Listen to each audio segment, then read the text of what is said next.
चंपई सोरेन ठगे गए हैं, बीजेपी ने उनसे पल्ला झाड़ लिया है। तो दूसरी तरफ हेमंत सोरेन ने भी अब अपने तेवर बेहद सख्त कर लिए हैं। मतलब ये साफ संकेत दे दिए गए हैं कि अब उन्हें चंपई की जरूरत नहीं है। अगर चंपई ये सोच रहे हैं कि बीजेपी ने तो उन्हें झटका दे दिया तो वो जेएमएम की तरफ मुड़ सकते हैं या जेएमएम में वापसी कर सकते हैं या हेमंत सोरेन के साथ उनके रिश्ते पहले की तरह दुरुस्त हो सकते हैं, तो ऐसा नहीं होने वाला है। क्योंकि जेएमएम की तरफ से कहा गया है कि पार्टी ने उन्हें सम्मान दिया लेकिन चंपई ने धोखा दिया है। उनके लिए अब जेएमएम के दरवाजे हमेशा हमेशा के लिए बंद हो चुके हैं।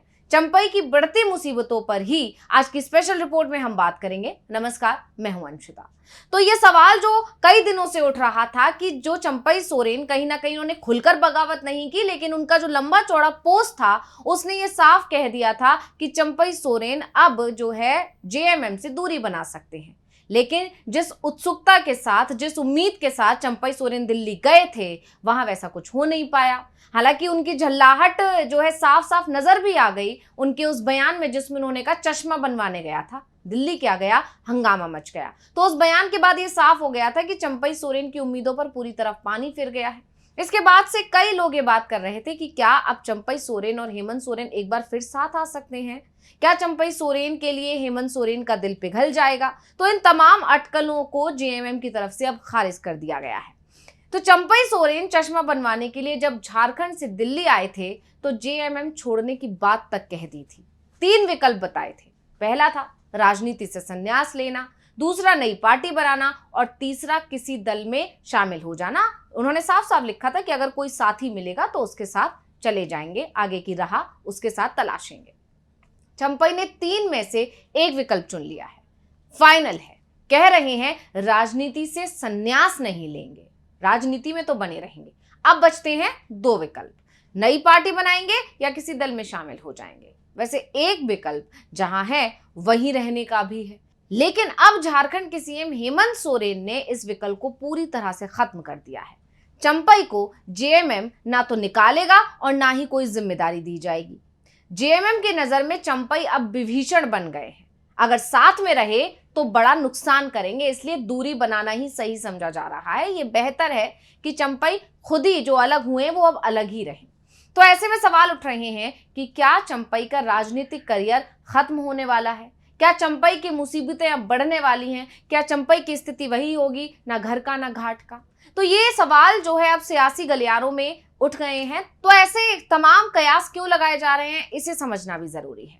तो आपको बता दें कि इसके पीछे है झारखंड का इतिहास। दरअसल झारखंड का इतिहास ऐसा रहा है कि जिस भी नेता ने अपनी अलग पार्टी बनाई उसकी राजनीति ही खत्म हो गई, या फिर उसे वापस अपनी मूल पार्टी जिसे उसने छोड़ा था वहां वापस लौटना पड़ा।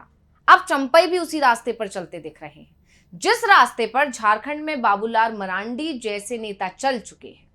इसलिए कहा जा रहा है कि चंपई का हश्र भी बाबूलाल मरांडी के जैसा हो सकता है, और हो सकता है कि उनके लिए भी कहा जाए कि लौट के बुद्धू घर को आए। तो बाबूलाल मरांडी को भी चंपई सोरेन की ही तरह मुख्यमंत्री पद से हटा दिया गया था। बिहार से अलग झारखंड जब राज्य बना तो बाबूलाल मरांडी राज्य के पहले मुख्यमंत्री बनाए गए थे, लेकिन कार्यकाल पूरा होने से पहले ही उनको हटाकर अर्जुन मुंडा को कुर्सी पर बिठा दिया गया था। इसका नतीजा ये हुआ कि 2006 में जब बाबूलाल मरांडी ने बीजेपी छोड़ने का फैसला किया तब वो कोडरमा से सांसद थे। बीजेपी छोड़ी तो संसद सदस्यता से भी इस्तीफा देना पड़ा, यानी संसद सदस्यता भी चली गई।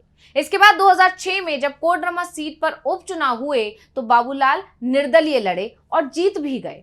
बाद में उन्होंने अपनी पार्टी बनाई झारखंड विकास मोर्चा, और इसी दल से वो 2009 का लोकसभा चुनाव भी जीत गए।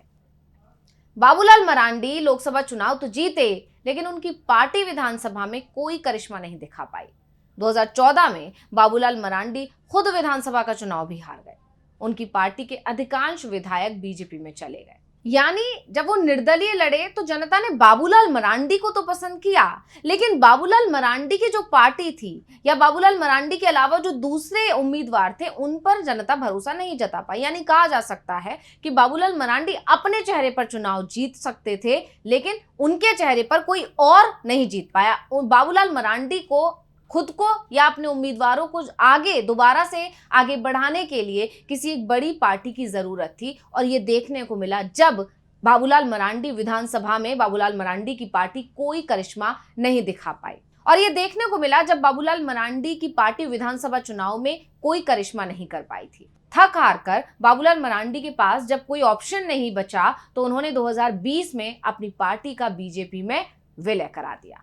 मरांडी ने भी माना था कि लोग उनमें बीजेपी के पूर्व सीएम की छवि ही देखते रहे, बीजेपी से अलग उनके बारे में कोई राय ही नहीं बना पाए थे। अब ये तो हुई बाबूलाल मरांडी की बात। अब हो सकता है आप में से कई लोग ये कहेंगे कि बाबूलाल मरांडी जब जीत सकते हैं निर्दलीय लड़कर, निर्दलीय उतर कर चुनावी मैदान में या अपनी पार्टी बनाकर खुद जीत सकते हैं, तो फिर चंपई सोरेन क्यों नहीं जीत सकते?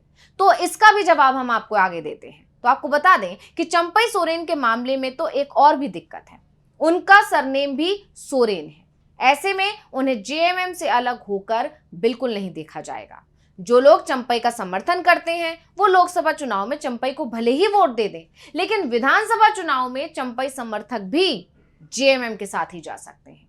इसी बात की सबसे ज्यादा संभावना है और इसीलिए ऐसा माना जा रहा है कि चंपई सोरेन के पास कोई और विकल्प नहीं बचेगा और अगर वो अलग जाते हैं तो उनका राजनीतिक करियर या तो खत्म हो जाएगा या आखिरकार उन्हें वापस जेएमएम में आना पड़ेगा। और अगर वो जेएमएम में वापस आएंगे तो हर कोई जानता है कि जो स्थिति उनकी थी वो स्थिति आगे नहीं रहेगी, क्योंकि आप खुद ही समझ सकते हैं कि चंपई सोरेन पर कितना ज्यादा भरोसा रहा होगा हेमंत सोरेन को, उनकी पार्टी को, कि परिवार के किसी सदस्य को सीएम बनाने के बजाय जो है चंपई सोरेन को कुर्सी सौंपी गई। लेकिन चंपई सोरेन ने क्या किया, जब उनसे कुर्सी वापस ली तो चंपई सोरेन ने बगावत छेड़ दी। वो दूसरी राह तलाशने लग गए, वो दूसरे दलों की तरफ उम्मीद भरी निगाहों से देखने लग गए और यही वजह है कि चंपई सोरेन से अब जेएमएम का भरोसा उठ चुका है। इसलिए अगर चंपई सोरेन वापसी की राह तलाशेंगे तो जेएमएम उनकी घर वापसी नहीं करवाएगी, जैसा कि जेएमएम के बयान से अभी फिलहाल साफ है। हालांकि ये राजनीति है, इसमें कब क्या हो जाए इसको लेकर कुछ भी नहीं कहा जाता। फिलहाल अभी बाबूलाल मरांडी की बात करें तो बाबूलाल मरांडी ने 2006 में बीजेपी छोड़ी थी और झारखंड में विधानसभा चुनाव हुआ था 2009 में। यानी बाबूलाल के पास 3 साल का वक्त था और राजनीति में वक्त की बड़ी अहमियत होती है। 3 साल में बाबूलाल ने पार्टी बनाई, संगठन खड़ा किया, लेकिन चंपई सोरेन के पास तो 3 महीने का भी समय नहीं है। कभी भी चुनाव आयोग विधानसभा चुनाव का ऐलान कर सकता है। यानी साफ है कि चंपई अगर अलग पार्टी बनाने की सोचते भी हैं तो यह भी होना मुश्किल लग रहा है, क्योंकि नए दल का चुनाव आयोग में पंजीकरण के लिए कम से कम 45 दिन का समय लगता है और 45 दिन से पहले ही झारखंड में विधानसभा चुनाव का ऐलान होना तय माना जा रहा है। जबकि चंपई ने तो अभी नया दल बनाने की प्रक्रिया ही शुरू नहीं की है। ऐसे में चंपई के लिए एक और विकल्प बंद होता दिख रहा है।